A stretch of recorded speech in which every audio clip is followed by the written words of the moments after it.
Assalamualaikum warahmatullahi wabarakatuh. Bismillah, alhamdulillah, wassalatu wassalamu ala rasulillah Muhammad ibni Abdillah wa ala alihi wa sahbihi wa mawala la hawla wa la quwata illa billah amma ba'd. Kita bersyukur kepada Allah subhanahu wa ta'ala atas limpahan segala rahmat taufik inayahnya sehingga kita bisa melanjutkan pembacaan kitab ini yang mudah-mudahan dengan harapan yang sangat banyak bahwa pembacaan ini jadi pembacaan yang barokah, pembacaan yang bermanfaat di dunia dan akhirat. Amin amin Allahumma amin.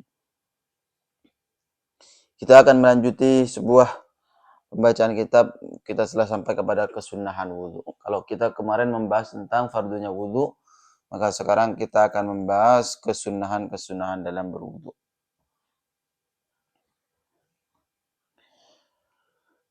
Bismillahirrahmanirrahim. Alhamdulillah alamin wassalatu wassalamu ala asyrafil anbiya'i wal mursalin sayyidina Muhammadin wa ala alihi wa sahbihi ajma'in. Subhanaka la ilma lana illa ma 'allamtana innaka antal alimul hakim. Qala al-musannif rahimahullahu ta'ala wa nafa'ana wal muslimina bihi wa bi ulumihi wa madna bi asrarihi wa anwarihi wa 'ada 'alaina min barakatihi wa karamatihi fid dharain. Amin. Lanjut saja. Bismillahirrahmanirrahim. Wa sunanuhu asyratu asya'. Wa sunanuhu, adapun beberapa sunnah-sunnahnya wudu. Asyratu asya'a, itu ada 10 macam. Ada 10. Namanya kitab takrib, ringkasan atau dasar awal, ya sunnah wudu di sini dikatakan 10. Kalau ditelisik ke kitab-kitab yang lebih besar, ya bukan 10, banyak. Bahkan di Bejuri itu dikatakan bisa mencapai 50. Tapi ini hanya dasar saja. Ada 10. Yang pertama,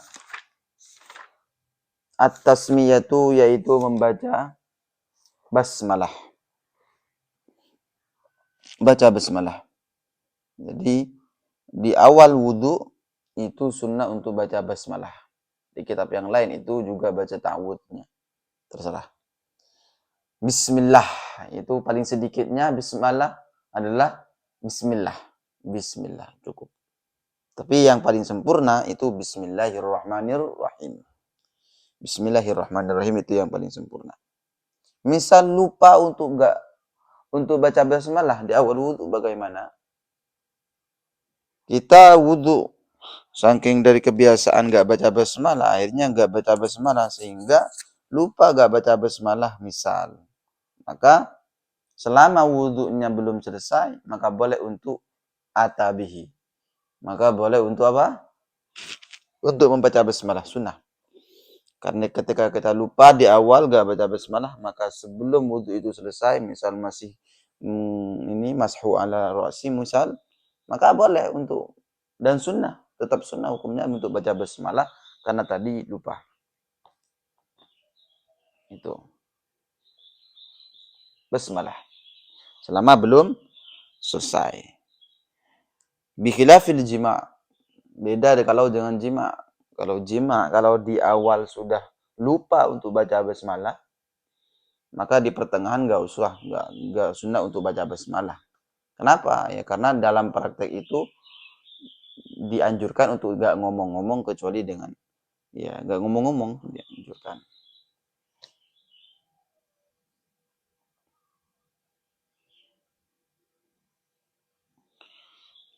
Kalau sudah selesai wudhunya sudah selesai, maka enggak usah lam ya'ti biha. Fa in faragha minal wudhu lam ya'ti biha. Kalau sudah selesai, maka enggak usah baca basmalah. Beda dengan makan. Kalau makan itu kalau di awal lupa, maka di pertengahan ingat baca basmalah. Kalau tetap enggak ingat, di akhir juga sunnah untuk baca basmalah. Karena biar terjaga makanan kita enggak di apa namanya? Lo ikram fuid, tidak di selip. Ya, apa ya namanya? Tidak dibarengi setan lah gitu. Lupa saya itu bahasanya. Nah, itu kalau dimakan. Jadi kalau dimakan Tetap di akhir walaupun lupa tetap sunnah untuk bismillah. Tapi kalau di wudu kalau sudah berakhir enggak sunnah untuk bismillah. Kalau masih di tengah maka boleh ataupun sunnah untuk bismillah. Wa ghuslul kaffaini, kemudian yang nomor 2 wa ghuslul kaffaini, dan membasuh telapak tangan qabla idkhalihima, sebelum memasukkan kaffain al-ina'ah kepada wadah. Jadi sunnah yang nomor 2, sebelum tangan ini mau dimasukkan ke ember, mau dimasukkan ke apa, wadah untuk air, maka sunnah dulu untuk dibasuh dulu. Sunnah untuk dibasuh dulu. Yes, itu sudah paham. Wal madmadhatu, dan yang nomor 2, 3.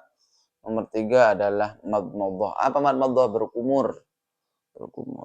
Berkumur di sini dikatakan cukup untuk memasukkan air kepada mulut. Meskipun tidak di di blender, di obok-obok di dalam, ataupun mungkin nggak harus dikeluarkan. Meskipun sampai mungkin madmadhah berkumur kemudian ditelan, nggak apa-apa. Itu masuk kepada madmadhah yang disunnahkan. Madmadhahnya secara umum. Tapi kalau yang lebih sempurna, yang lebih al-akmal, ya dikeluarkan. Diobok-obok kemudian dikeluarkan. Seperti umumnya orang yang berkumur. Seperti itu. Kemudian yang selanjutnya, kita nomor berapa ini? Enggak usah nomor wis. Wal istinsyaku, dan istinsyak. Istinsyak itu apa? Kalau guru saya memanai nyesep banyu mareng irung. Apa? Memasukkan air, idkhalul ma' fil anfi. Memasukkan air ke mulut, ke hidung, Hidung. Yes. Memasukkan air ke hidung. Boleh untuk satu, boleh untuk digabung. Misal, ini air, boleh untuk berkumur, boleh digabung. Boleh untuk sendiri-sendiri. Ini baru istinsyak, boleh. Boleh digabung, boleh untuk terserah.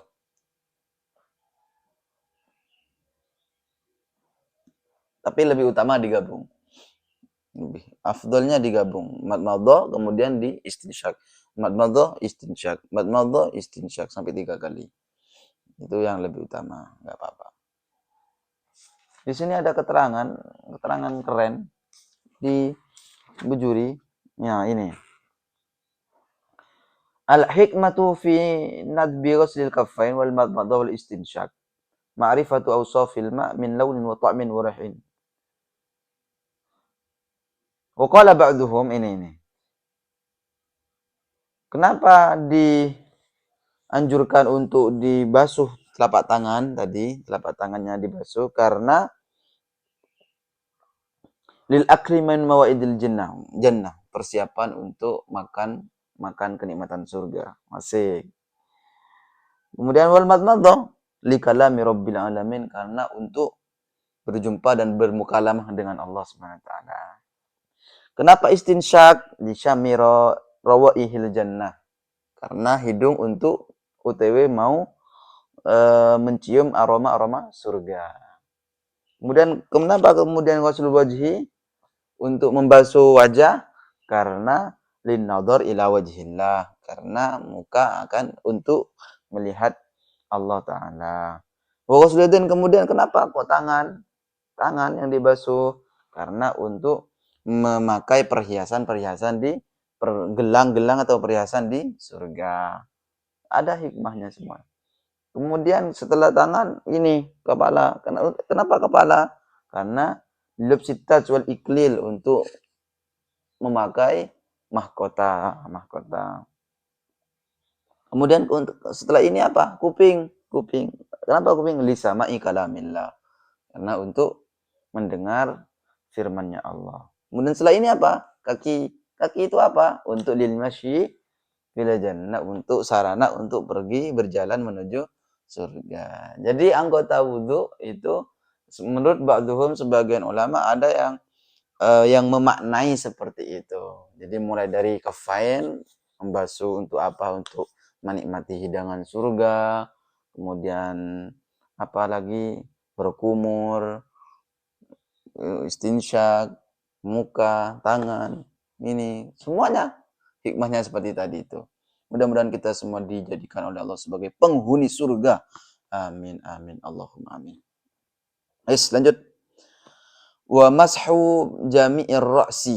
Dan sunnah-sunnah selanjutnya adalah mashu jami'ir ra'si. Apa mashu jami'ir ra'si? Mengusap semua kepala. Semua kepala. Jadi dari mazhab Imam Syafi'i itu sunnah. Mazhab yang lain, sebagian mazhab yang lain itu mengatakan wajib. Wajib diratakan semua.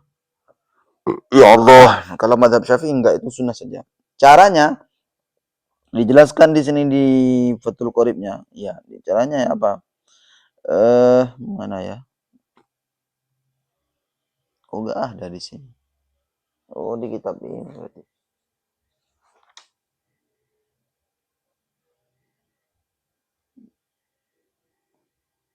Enggak, saya tadi baca sebelum konten ini saya baca. Caranya adalah ibham itu di kuping. Ini ditemukan gitu. Kemudian diginikan. Ginikan terus ke belakang, kemudian dikembalikan kepada tempat semula. Nah, itu caranya. Bahasa Arabnya saya lupa. Tadi saya baca nih, sebelum konten saya baca. Apa di Bejuri, apa di sini. Ya, intinya seperti itu. Itu hukumnya sunnah menurut mazhab Syafi'i. Yang lain itu wajib. Sudah. Wa mashul udunaini, dan mengusap dua telinga. Zahirihima yakni di luar-luarnya kuping, wabatinihima dan belakang dan dalamnya kuping dua. Nah, jadi itu sunnah juga. Kuping itu sunnah. Caranya seperti ini. Nah, itu ininya dimasukkan, ininya di luar. Tadi saya juga baca ini. Nah, ini ada di Fathul Qoribnya ada.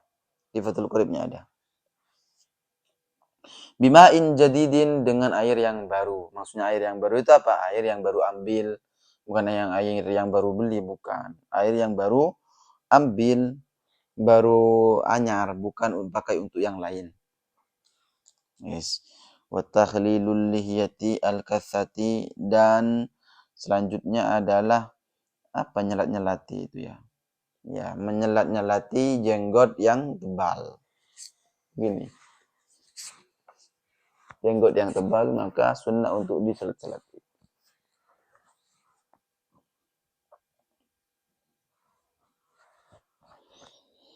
Yang tebal. Kalau yang tipis, bukan sunnah lagi, wajib. Artinya ketika air itu enggak sampai, maka jadi wajib. Sudah. Wa takhlilu asabi'il yadaini, dan selanjutnya adalah menyelat-nyelati beberapa deriji tangan dua, warijlaini, dan kaki dua. Jadi tangan ini itu diselat-selati. Bagaimana cara menyelat-nyelati tangan? Wa takhliyatu, ini di Bejurnya ada itu. Wa kaifiyatu takhlilil yadain bitashbik. Cara untuk takhlilul yadain itu tasbik. Tasbik itu kalau guru saya maknanya adalah ngapu rancang. Saya nggak tahu bahasa Indonesianya, tapi yang jelas prakteknya kalau beliau itu meraktekkan begini. Ngapu rancang. Jadi dimasukkan semua, diselat-selati begini. Ngapu rancang namanya. Tasbik. Warijlaini, dan dua kaki. Bagaimana cara takhlil dari dua kaki? Takhlil pakai kho ya, benih ha. Kalau tahlil la ilaha illallah gitu. Takhlil nih, bi ayyabda bihin siriyadil yusra, maka jari apa namanya ini? Astagfirullahaladzim. Jari kelingking ya. Jari kelingkingnya tangan kiri, ini caranya. Jari kelingkingnya tangan kiri min asfalir rijli, mubtadi'an bi khinsiril rijlil yumna. Dimulai dari kelingkingnya kaki kanan. Anggap ini kaki. Anggap ini kaki. Kaki ini. Kaki. Ini apa? Tangan. Anggap kaki. Ini kaki. Maka pakai tangan kiri, jari kelingking, langsung diawali dengan jari kanan kaki. Kelingking. Begini. Terus begini. Dimulai dari kaki kanan yang kelingking. Khotiman bihin siril yusro. Terus diakhiri di kelingkingnya kaki kiri. Misalnya ini kaki kiri, ini kelingking. Ya terus diakhiri oleh kelingkingnya kaki kiri. Misal begitu. Jadi seperti itu caranya. Wa taqdimul yumna dan selanjutnya wa taqdimul yumna dan mendahulukan anggota-anggota yang kanan alal yusro mengalahkan ataupun terhadap anggota-anggota yang kiri. Mendahulukan anggota yang kanan daripada anggota-anggota yang kiri. Jadi kanan dulu baru kiri. Anggota-anggota yang ada kanan kirinya. Kalau wajah gak usah. Sudah daf'atan wahidatan. Sudah satu kali. Yang ada kanan kirinya. Seperti tangan dan kaki. Kemudian wat-taharatu salasan. Kemudian bersucinya itu sebanyak 3 kali. 3 kali. Basuh tangan 3 kali. Basuh kaki 3 kali. Ini 3 kali. Itu 3 kali. Kalau lebih dari 3 kali, makruh. Di bejurinya dijelaskan makruh. Kemudian wal muwalatu, dan yang terakhir di kitab ini adalah muwalah. Muwalah itu apa? Cepat-cepat. Batasannya cepat-cepat itu apa? Sekiranya satu anggota ke anggota yang lain itu ketika berpindah tidak kering. Misal, basuh wajah. Setelah basuh wajah apa? Basuh tangan. Sekiranya kita itu sudah basuh tangan, sebelum air yang ada di wajah itu mengering. Itu sudah dianggap muwalah. Bukan tertib. Tertib dan muwalah beda ya. Tertib itu urutannya, muwalah itu cepatnya. Batasannya bihai sulaya jifa itu tadi. Bihai sulaya sekiranya enggak kering. Anggota satu ketika pindah ke anggota yang lain, maka yang ini masih belum kering. Seperti itu. Itu muwalah. Sebenarnya banyak sekali sunnah-sunnah wudhu yang tidak diterangkan di kitab ini dan ada di kitab-kitab yang mutawwalat. Mungkin itu yang bisa saya baca untuk pertemuan sunan wudhunya ini, sunnah-sunnahnya wudhu. Semoga bermanfaat dan kita bisa amalkan dan kita menjadi orang-orang yang ahli surga karena kita bersinar di dunia, bersinar di akhirat. Amin amin Allahumma amin. Barakallahu fikum. Assalamualaikum warahmatullahi wabarakatuh.